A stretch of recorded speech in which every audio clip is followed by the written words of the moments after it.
Hey, Don Linky here with What Makes an Artist. I'm here with a great friend of mine, wonderful classical guitarist, Elina Chekan. Elina? Hi. Thank you so much for being on the show with us.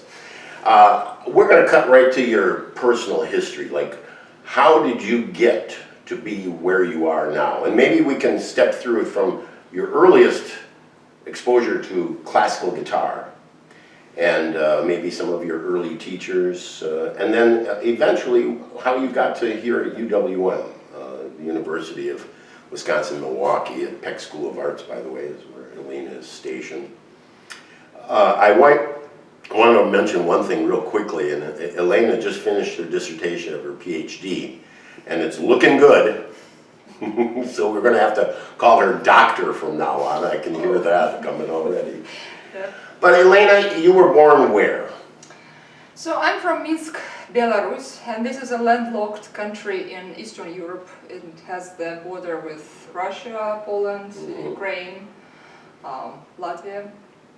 And yeah, looking back, wow, what a journey. Yeah. So, you know, you do everyday things and you not always do that. So as a child, I went to music school because I was fortunate enough to have one next to my house. I was actually walking by myself pretty much always there.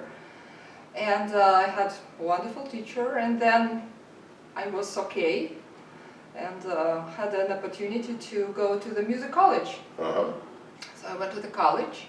But the system is different there, actually, the system of education. So there is a college, so there's a music school that is...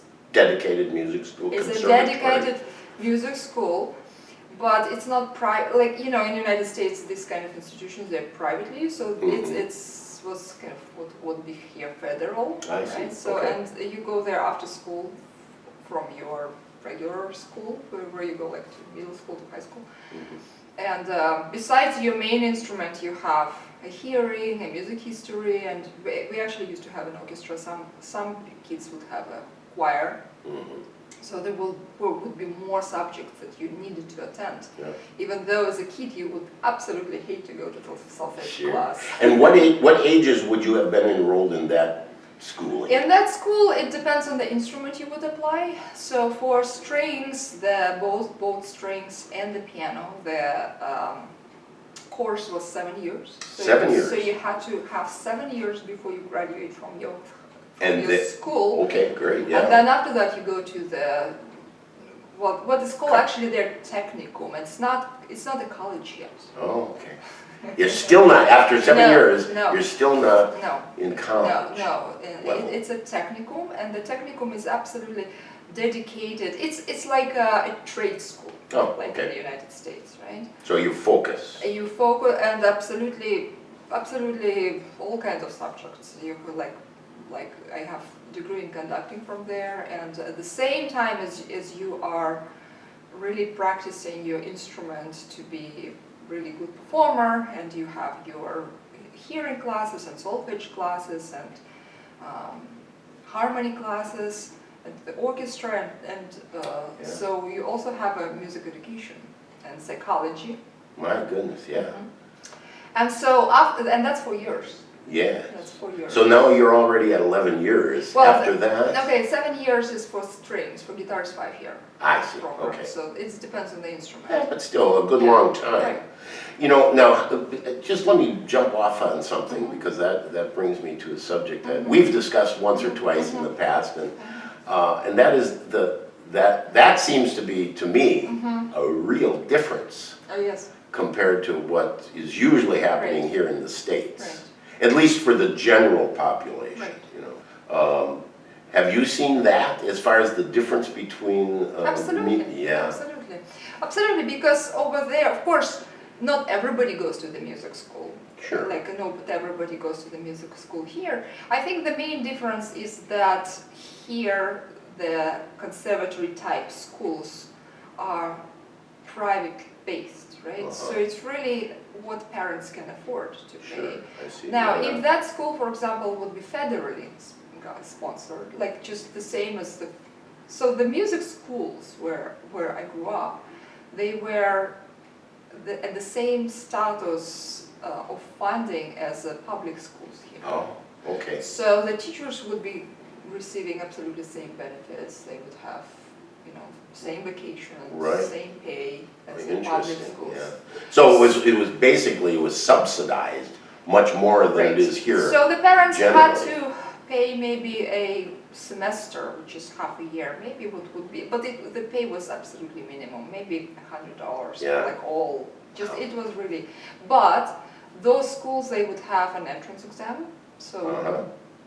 and then in exchange, in order to stay as being a student, you had to show progress. So you Yes. and so that would be a program of this year you need to achieve this year you need to achieve. Right. So if you are Very failing, structured. right? Yeah. So if you're failing, for example, your solfege class, or if you're failing some other class, then you know they will have a talk with you, and because there would be other kids that Sure. probably would want to be in this Right, school. because their aim in funding this is to Right. achieve Right. greatness Right. amongst the population. And they can, I mean, I can kind of speak to this a little bit because I feel whenever I talk to someone from Europe even, but certainly from the Soviet Right. Union and Japan also, it seems that education is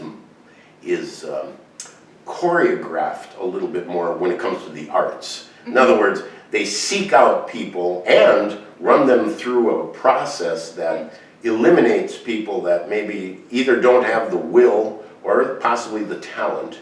Right. And so we end up with sort of what we would call here in the States the cream of the crop by the time you get to the end of Right. Well, actually, structured the education. tracking system was pretty well developed, not only in arts, in sports, Oh, yes.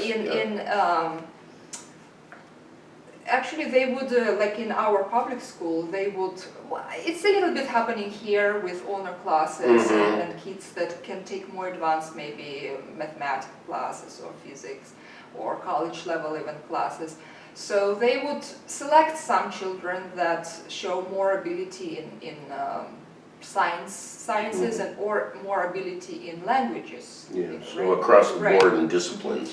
But however, it is a good thing, but it's also a drawback from that maybe some child is a late bloomer, and Yeah. then if the child is already on a certain track, it's also can maybe not be so great in the future. However, like for me, it worked out great. Yeah, right. So now you've got that under your belt in Belarus, and when did Okay, you? so- when did you come So here? after that you go to college, Uh-huh. so that's 4 years, and Okay. then after that you go to the Academy of Music, and then the Woo! highest student Okay. institution, so that's another 5 years. And then after that, after I graduated, I came It sounds to in, me like you've already achieved more education Yes. than I have in my entire life. So go ahead, I'm sorry. so when I came here, I repeated my master's at Yale University, and why did I repeat my master's? Just because I was young and I was curious about other countries, I was absolutely interested in other cultures, and absolutely thrilled to travel, and absolutely thrilled to meet new people. Sure. And you know, the language, of course, at the beginning was a barrier. So, but yeah, it was an absolutely fantastic experience. So I did my master's at Yale University in guitar performance, where I met Renee. Yes, and by the way, Elina is married to Rene Izquierdo, so and he's also a fairly decent classical guitar player. And after that, we lived for a couple of years in New York City. And then he got a job in Milwaukee, teaching in the university, in UW. And I got promotion actually in New York, so I stayed for a year in New York because, you know, who knows, it's Sure. a new program, we didn't know how it would go, and then basically a year later I Moved here. moved here, and so we're here. We're here already. Renee since 2004, and I'm since 2005. It's unbelievable. Unbelievable how fast that time went. Time I is- agree, yeah. So it's scooting right along, time Yes. is. So, you know, we've got you here now, and you're at UWM, and you were here for, let's put it at 10 years or so, and I know it's been longer than that, but now you as I said before, she just finished, Elena just finished her PhD studies down at Northwestern, right? Right. So when we came to Milwaukee, you know, I needed, Yeah, how did that, I how did that transpire? How did you decide, I need more, you know, you've already have, according to my calculations, somewhere around yeah, 15 years of that, 16 years. insane. Yeah. Well, you know, I'm a kind of person that I get stagnant if I stay in the same place, and I need to feel that I'm developing and I'm moving forward. Oh, right? that's such a great thought, yeah. So when I came to UWM, to Milwaukee, obviously we were two, you know, young people in the same field. And Renee was the person that actually got a job, and all of a sudden I found myself, you know, a wife of a main person. Yeah. So anyway, I had to do something, so we developed a pre-college program for UWM, and where I was teaching students pre-college level, and also I had some classes in a college level. And then I asked myself if that's something that I will be happy doing for the rest of my life. And I said to myself basically that, you know, sure, I'm happy, I see these kids developing and doing incredible progress, but personally I knew that I can always come back to this if I really need to, and so I asked myself, would I regret if I wouldn't do that, and I said, yeah, because, you know, time goes, so later it's harder to kind of drop everything, and I had an opportunity, Renee had a job, so I had an opportunity to go back to school financially too, and so that's how Northwestern University happened. And well, I applaud the thing you said just a while back, the idea to be determined enough as an artist to keep pushing yourself forward, and part of it isn't even, it sounds like for you, it's the joy of learning. Right. And I think that's a big part of what makes an artist an artist. You know, it's not just that you have a sort of a fleeting passion for something, that everybody gets passion, you know, any Tom, Dick, and Harry can have passion, but it's the follow through. I think it's actually in every field. Like if you, in order to move, you need to move forward. But also, you know, we all know that passion is very short-lived. Yes. And I know not what you talk about. Yeah. And it is the work that you do every day, and especially the work that you do when you don't feel like doing it. Yeah, the discipline factor. Right. Yeah. And that is something that is a lifelong lesson for all of us, I think. Yeah. Well, I have to say that's a great lesson to learn, and I think it's a lesson every aspiring artist should learn. So how does your life, as we just got done talking about, not every detail of your life, but your motion towards the present, you know, and everything that's encapsulated in that, how does that come into your teaching? So you have all of these experiences that you've gone through, and you are such a fine player. You know, you execute so well, and you take it upon yourself to be critical of yourself. And so, again, you have this ability of not teaching necessarily out of a textbook only, but knowing what it takes personally.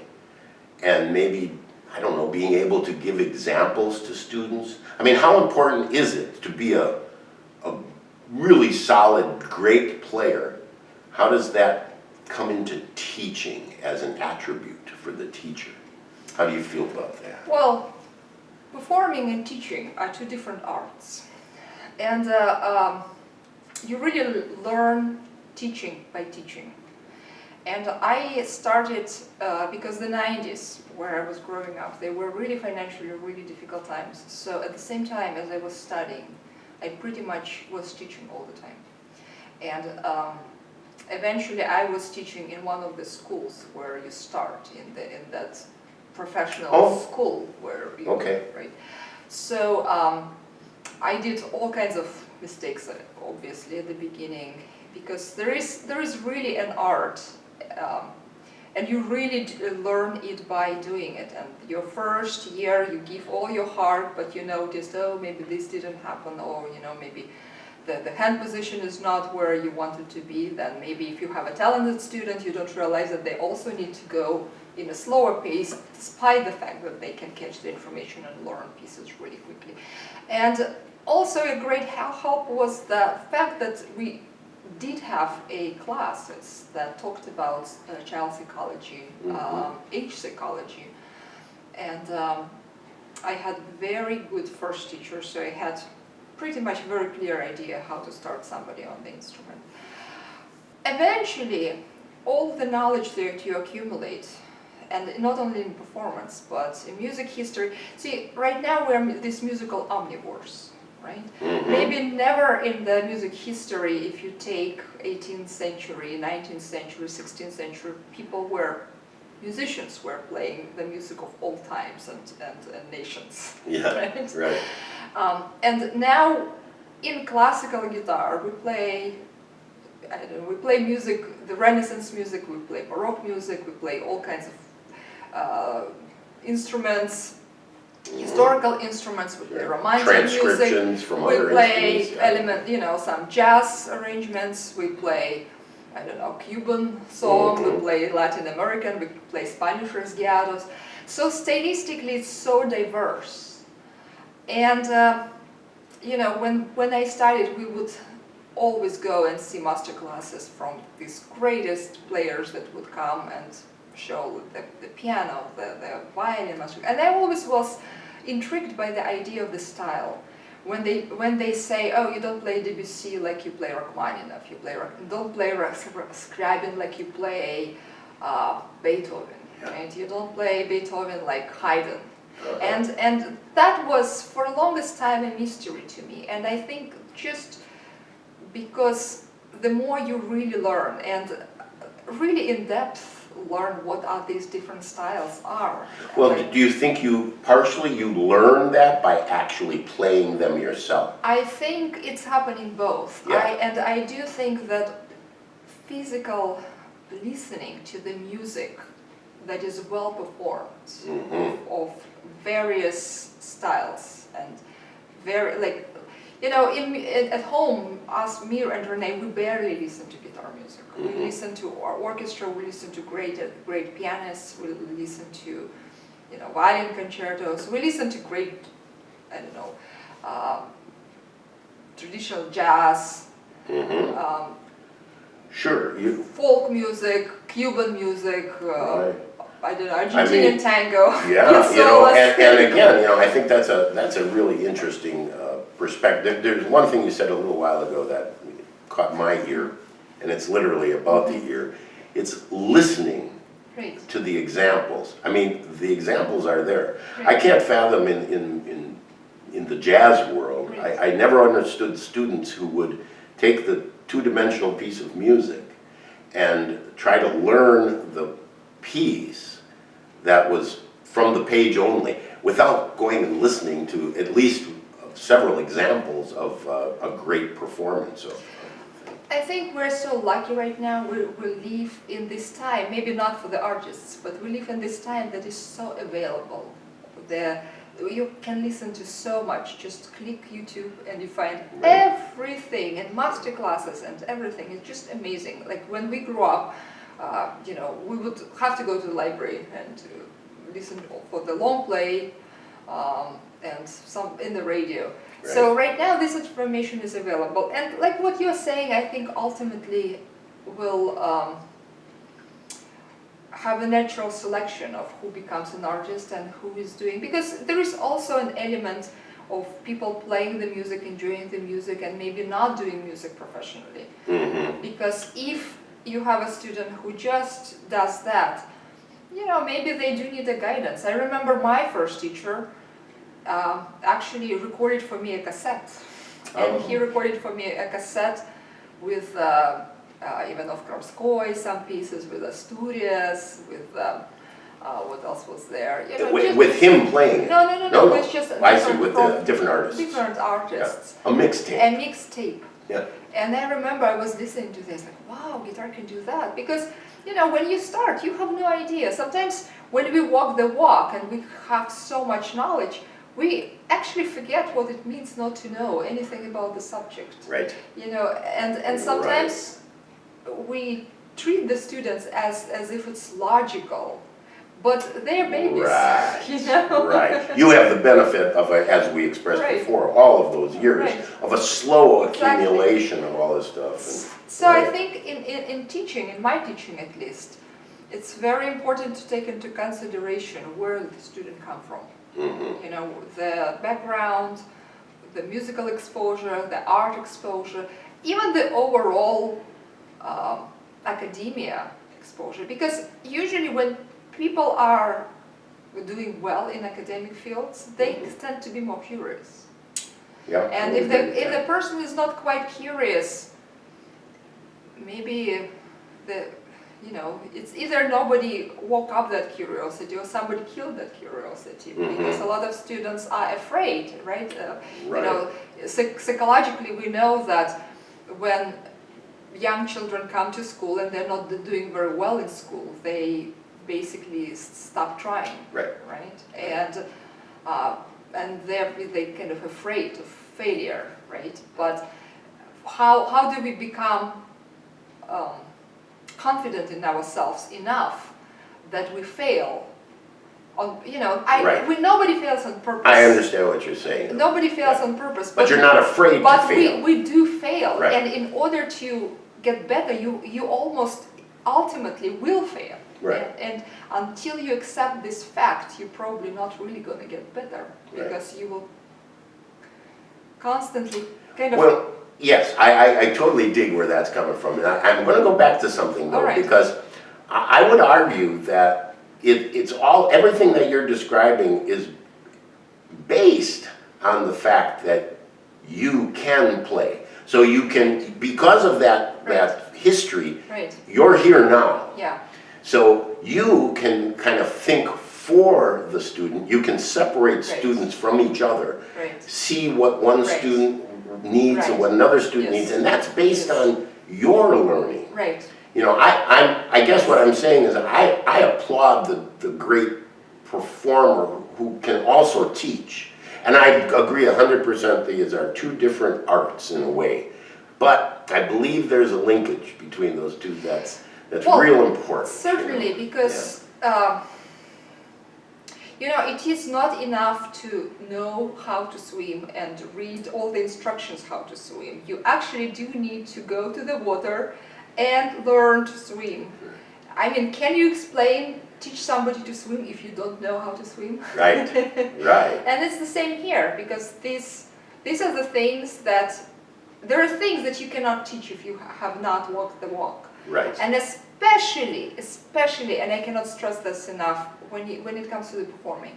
Because there are some aspects of performing that unless you perform, you just cannot know. Right. How to prepare even mentally, how to manage the stress, what to do when your mind goes all in different directions, and how to practice for that mainly. Right? Yeah.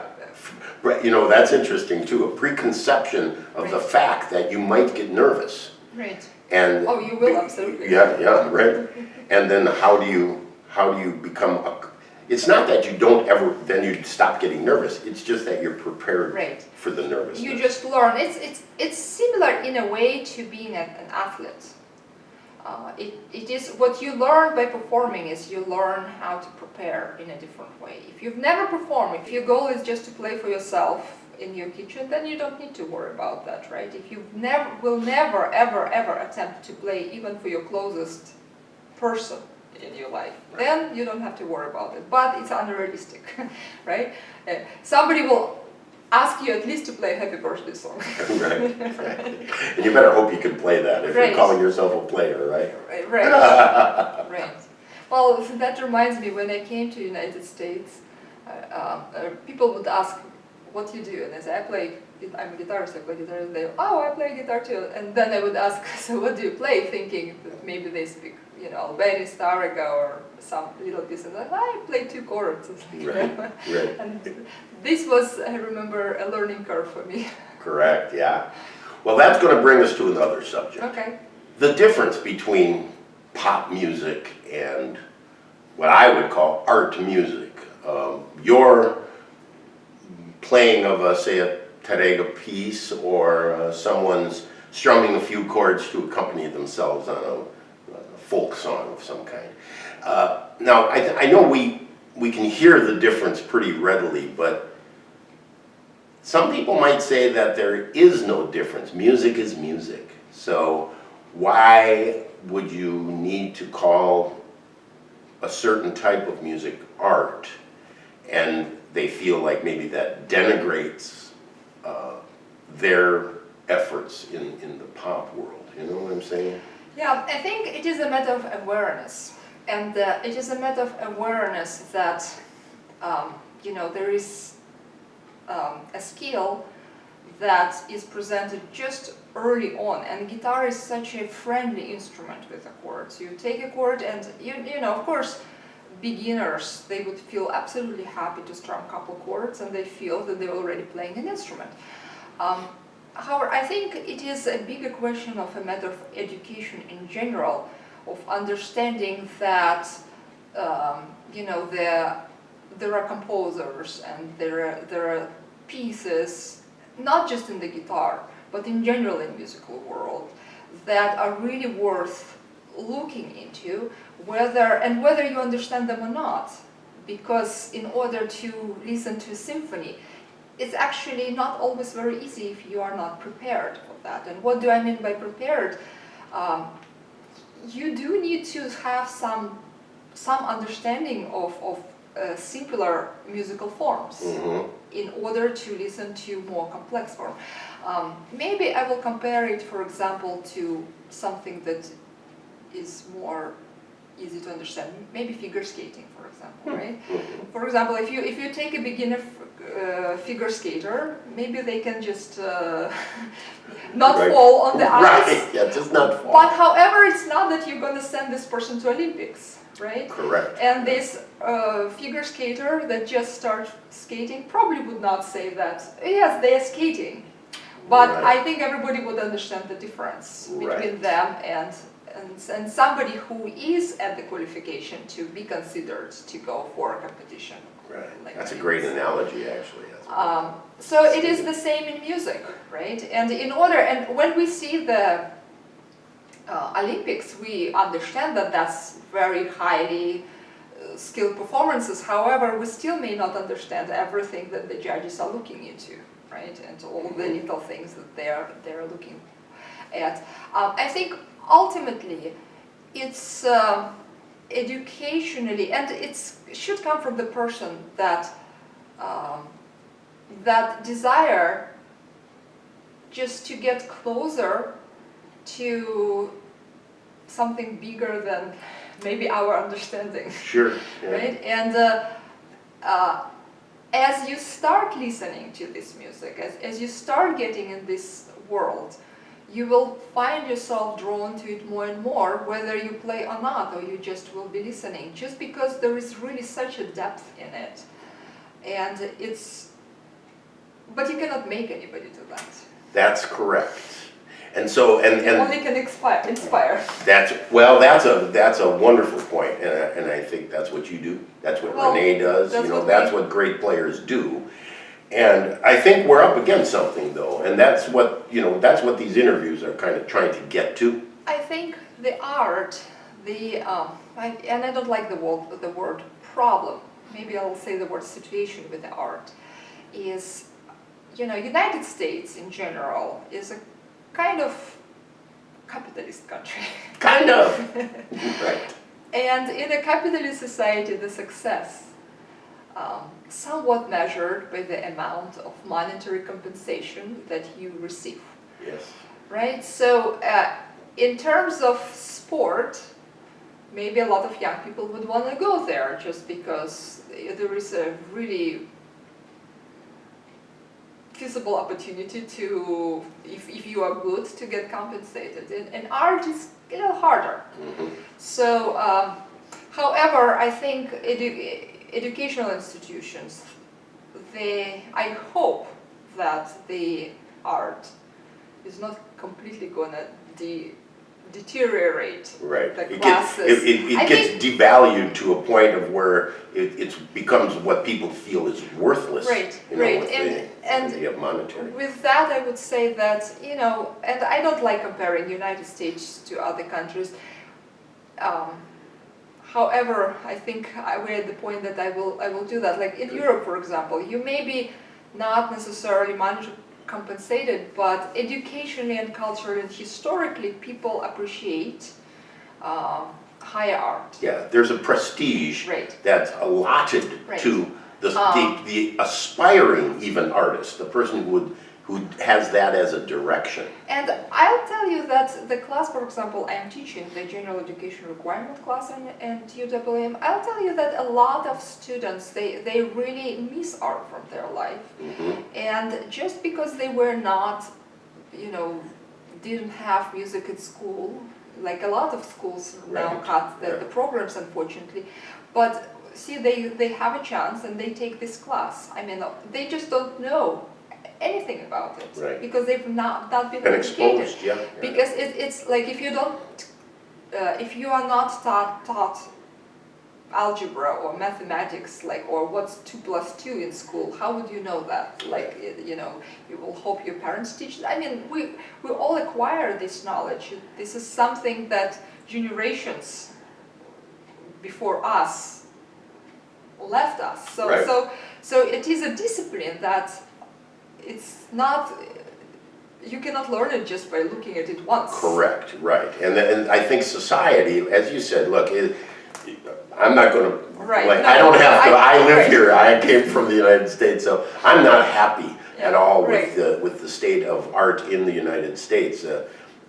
You know, this show is dedicated, this website is dedicated to the idea of art, and we're kind of zeroed in on guitar, and we're kind of zeroed in on classical guitar and jazz guitar.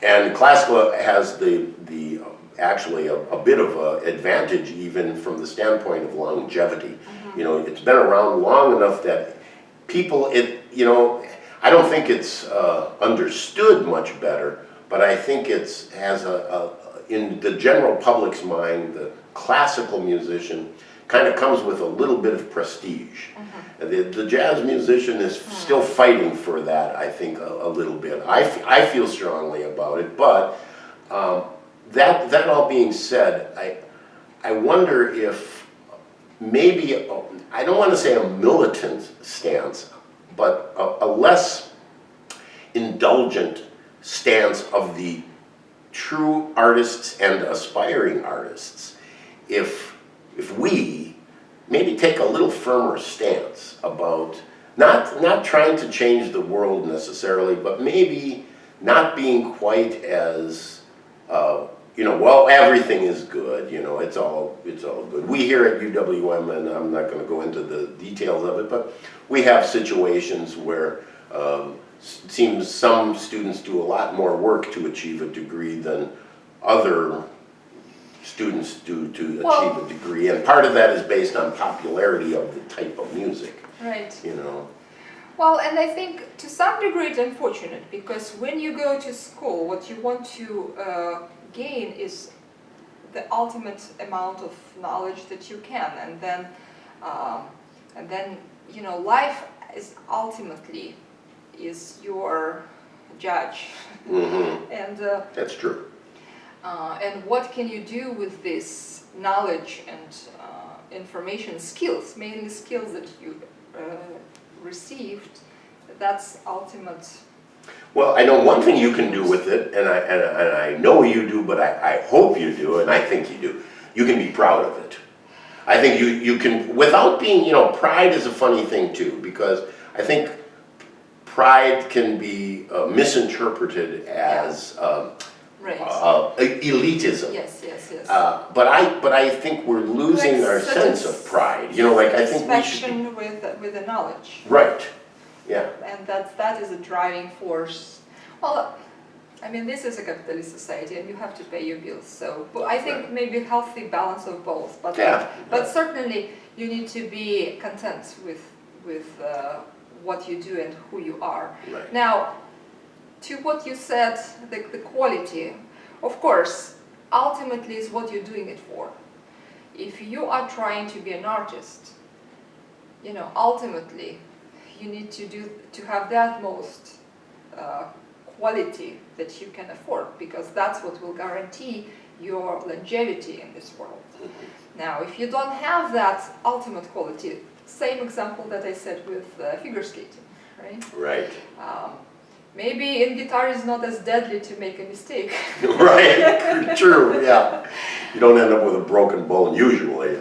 But, you know, ultimately, if you go somewhere and you play a concert and you make many mistakes and you're not convincing your audience with your ideas, with your musical ideas, ultimately, maybe you would not going to be invited again. Exactly. And that's what's, right? Well, that keeps you on target. And it's I mean, it is a little bit of fear, Yeah. because you don't want to fail. No, no, no. Especially in front of an audience, because Right. like you said, that can be detrimental to your future as a performer. But that all comes with it, right? That all kind of comes Well, with I the think territory. it's ultimately is your dedication to what you do, and you like ultimately you really need to find what's in life is something that you really want to keep doing, Right. right? And if this is something that you want to keep doing and you have absolutely decided on that, then you just, you know, take whatever comes your way and deal with that and sort it out, and like you stand up and go again and There you figure go. out Perseverance, right? That's the only way. Yeah. Like when I was a student, there were so many people that played really well, and then you look back, and many of them, some of them gave up, some of them, Right. you know, got families, some of them just are happy with teaching, some of them, I don't know, just kind of disappeared. I guess they're doing something else. And Well, and longevity is another huge thing. So, you know, I got to tell you, this has been great. I want to thank Elina Chekan for coming here and doing this interview with me. And our producer, Nick Macholik, thanks you too. We're going to sign off now, but I'm going to leave us with one thought, and that is, you are a great example of what being an artist is and will be in the future. And a lot of things you said pertain to your personal future and generally to the future of art. In other words, you do have to be passionate, but you have to be disciplined. You have to have perseverance above all. A lot of us have gotten ahead in our art because other people have quit, you know.